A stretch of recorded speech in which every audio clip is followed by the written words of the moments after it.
Good evening, everyone. I'm Laura Ingraham. This is the Ingraham Angle from Washington tonight. Thank you for joining us, spending time with us tonight. And last night, we were told that the Brown and MIT shooter killed himself in a storage unit.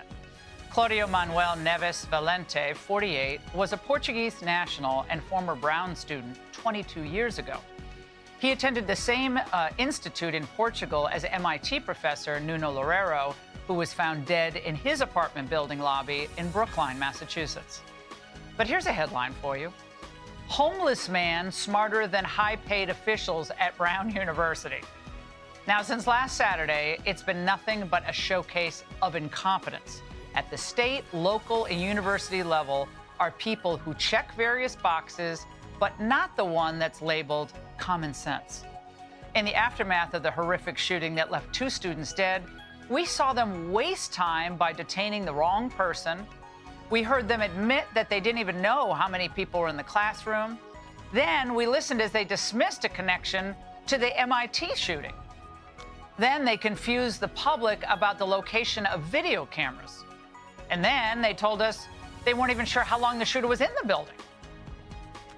But somehow last night, they thought that they would put it all and all doubts to rest. I'm extremely proud of this department. As soon as you have a name, I believe you can find anybody in this country. And the fact that this team was able to do it in around 24 hours, I think is a tribute to them, their hard work, around the clock. Colonel Perez's leadership has been steady and decisive, focused on identifying the person responsible. The Providence crew went on and on and on. It was interminable. All we wanted to hear was the name of the shooter, how the case broke open, any information on motive. We wanted to know who they could rule out and how they could rule out, I should say, an accomplice. Just what we didn't want 5 days after these killings, a self-congratulatory confab where the left-wing mayor acted like he was kind of an MC for the award ceremony.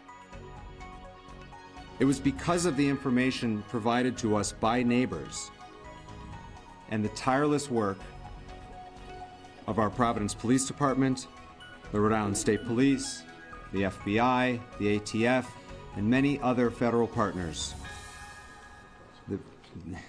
The incredible prosecutorial advice and guidance that we received from the Attorney General's office, we all worked well together to be able to identify this suspect. Okay. All of these individuals, sorry, should be fired, except the FBI special agent who knew what he was doing. That was clear. This was a complete and total embarrassment. And the worst of the worst, the college president, who makes $3 million a year, by the way, she got like a 70% salary increase just a few years ago, because, you know, $3 million a year, yeah, she's worth it. We have 1,200 cameras at Brown. But not in that building. We have some in that building. It's a large complex. And I think what you would see is the video evidence in this case, from my perspective, I'm not a law enforcement agent, has been incredibly helpful. The moving of the person around the neighborhood, those video images, they help crack this case. Right, that wasn't from the Brown building where he shot up, you know, all those students. The question remains, in the building, why wasn't there video? Video played a big role in this case. The neighbor's video, the rental car video, but not the video from the building that he walked in freely both before when he got in a confrontation and when he came back in and decided to kill people. You didn't have cameras in that building, just say it, so we could get this over it. We'll look at everything that is done, but I do not think a lack of cameras in that building it had anything to do with what happened there. And we will go forward. Wait, she said, well, we'll go forward? Is that what she said? You know who won't be going forward? Ella Cook. Her parents are burying her next week in Birmingham, 3 days before Christmas. And Mohammed Umrazakova, who double majored in biochem and neuroscience, he won't be going forward either. But the verbal backslapping at the press conference last night finally gave way to the truth. They were just plain lucky that a homeless guy with intuition was on the scene. He blew this case right open. He blew it open. And that's how these cases sometimes go. When you do crack it, you crack it. And that person led us to the car, which led us to the name, which led us to the photographs of that individual renting the car, which matched the clothing of our shooter here in Providence, that matched the satchel that we see here in Providence. Okay, when exactly did authorities learn that a homeless person lived in the building? We don't know.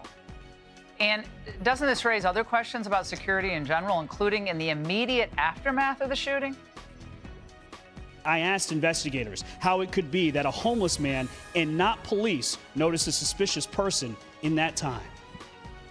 The Providence Police is obviously not going to patrol Barris and Holly. That's a question for, frankly, for Brown and their police department. Why would a civilian observe that to be suspicious? It's a great point. And I like the fact that you're mentioning that and bringing that up. That's what we should all be doing, right? And it's just personality. Some people are more interested in finding out what others are doing.